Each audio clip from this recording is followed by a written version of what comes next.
بنتي جوزها توفى من شهرين، وهو يعني كان بسم الله ما شاء الله مقتدر، فساب لها هي وولادها ورشة كبيرة، الألموتال وأخشاب وحاجات زي كده يعني، بمثابة مصنع صغير بسم الله ما شاء الله يعني.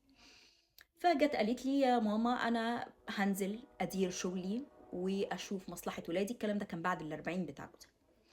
فقلت لها ماما احنا ما عندناش ست في سلو عيلتنا تنزل تقف تشتغل، خصوصا لو مع عمال، ده امر مرفوض مش مطروح يعني مش هنتناقش فيه. قالت لي طب وانا اعمل ايه؟ هسيب يعني شغلي واسيب المكان اللي بياكل ولادي؟ قلت لها لا يا ماما، مين قال الكلام ده؟ في رجاله عندك في عيلتك ينزلوا يقفوا يشوفوا مصلحتك ويشوفوا شغلك. فقالت لي طب انا اعمل ايه وما اعملش ايه بقى، كانت واخداها الحميه قوي يعني ان هي ست وتقدر تنزل وتشتغل والكلام الفاضي ده، الكلام اللي بيقولوه في التلفزيون بيقنعوا الست ان هي ب100 راجل. قلت لها اخوكي، اخوها الوحيد، اكبر منها، اكتر واحد هيخاف على مصلحتها واكتر واحد هيبقى عايزها تكون احسن واحده في الدنيا، مع انه هو الراجل وهو الولد. بس سبحان الله رزقه قليل في الدنيا. بالصدفه كان لسه سايب شغله، كان بيدور على شغل. ما قلتلهاش بقى انا، ما قلتلهاش طبعا ان هو بيدور على شغل ولا حاجه. قلت لها انه سبحان الله انتي هخليه يسيب شغله، وهو اصلا ما كانش مرتاح قوي، ويمسك لك شغلك، يمسك لك مصالحك انتي وولادك. المهم ها اقتنعت. قالت لي ما فيش مشكله، الله المستعان يلا بينا. وفعلا نزل مسك لها شغلها. كل يوم يجي يقول لي بسم الله ما شاء الله بسم الله ما شاء الله بيدخل لها مبالغ شهريا يعني، بسم الله ما شاء الله والله بمسك الخشب. المهم اتفاجئت ان الهانم حاطه لاخوها جاسوس، واحد بينقل لها اخباره، بيقول لها اللي بيحصل في الشغل، بيقول لها بياخد كام ما بياخدش كام، طلع له مصلحه من ايه ما طلعلوش مصلحه من ايه، كلام زي كده. فالهانم المحترمه بدل ما تروح تواجه اخوها، راحت جات له قدام العمال وراحت قالت له سيب الشغل، هات مفاتيح المكان، واحنا خلاص اللي بينا انتهى في الشغل، وانت هتفضل اخويا كل حاجه، ولكن الشغل احنا اسفين كل واحد يروح لحاله. لقيته اتصل بيا مقهور، مقهور ان اخته وست توقفه كده زي العيل قدام العمال وتقول له الكلام ده. قلت له انا هتصرف. كلمتها قلت لها تعالي لي. جات لي قلت لها ايه اللي انت عملتيه مع اخوكي ده؟ انت ازاي اصلا تتكلمي معاه كده؟ وازاي تحطي له جاسوس وواحد يتجسس عليه ويقول لك بيعمل ايه وما يعملش ايه؟ وبعدين ده كذاب. انت الجاسوس اللي حطاه ده هيخاف عليك اكتر من اخوكي، اكتر من ابني. راحت قالت لي اه يا ماما، اه ده حرامي وسارق مني 1,500,000. قلت لها 1,500,000 ايه اللي هيسرقهم منك؟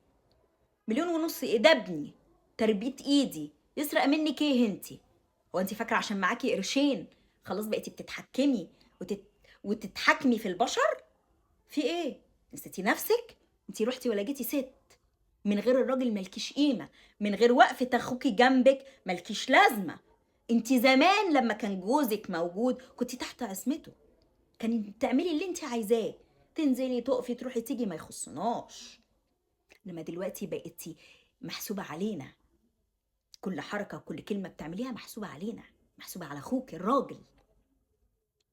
قالت لي يا ماما ده سرقني، ولو انت حتى مش مصدقه الحسابات والحاجات اللي معايا روحي شوفي، روحي شوفي عيشته بقت عامله ازاي، روحي شوفي عياله بقوا بيلبسوا ازاي، مراته بقت بتلبس ازاي، دي كانت عيشته زمان. قلت لها ولو خد ولو سرق، مع انه ما سرقش ده حقه لانه هو اللي مقوم لك شغلك، ولو خد منك ايه المشكله؟ ما هو عايز يعيش زيك، عايز عياله يبقى زي عيالك، وانت عيالك يبقوا في احسن مدارس وهو عياله لا، عيالك يلبسوا من براندات وهم عياله يلبسوا من الرصيف. ما حقهم بيبصوا على عيال عمتهم ويقولوا عايزين نبقى زيهم. ايه المشكله؟ ما ياخد، ما يبقى زيك زيه. على الاقل هو الراجل، هو اللي لازما يبقى معاه بيته مليان وجيبه عمران لان هو الراجل.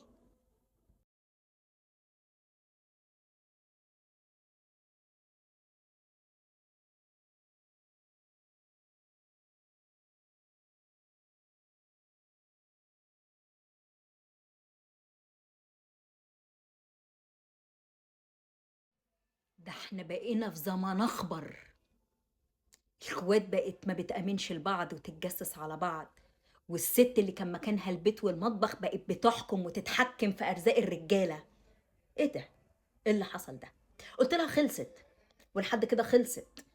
ولو ما رجعتيش أخوكي ورحتي اعتذرتي له قدام العمال كلهم، واديتي له مفاتيح الورشة وكل حاجة، واديتي له صلاحيات، ومشيتي الحيوان اللي انت جايباه اللي بيتجسس على أخوكي ده، وطردتيه طردة الكلاب قدام الناس كلها، وقلتي لكل اللي في المصنع ان هو المتحكم والامر والناهي الاول والاخير فيه وهو مكاني، يبقى انت لا بنتي ولا اعرفك. قالت لي ما انت طول عمرك كده بتحبيه هو وتدافعي عنه هو، وانا لا. وانا لا ايه؟ وانا لا ايه؟ التلفزيون بوظ دماغهم. التلفزيون خلاهم فاكرين نفسهم سواسية مع الراجل. قفلت الكلام على كده، قلت لها ده اخر كلام عندي، يا تعملي اللي انا قلت عليه، لا انت لا بنتي ولا انا اعرفك، وهكلم العيله كلها واقول ان انا اتبريت منك، عشان اي حاجه تعمليها تبقى محسوبه عليك انت، بدل ما في يوم من الايام تروحي تتجوزي راجل تديله خيرك وخير عيالك. ما اخوكي اولى وعياله اولى، بس انت طول عمرك نمروده، وعايزه انت بس اللي يبقى في ايدك خير وفي ايدك الفلوس، اخوك يبقى مذلولك ويبقى اقل منك. انا كده غلطت ولا ده الصح؟ ان حافظ على كرامه اخوها الراجل اللي شايلها واللي هيشيلها واللي حامي سمعتها.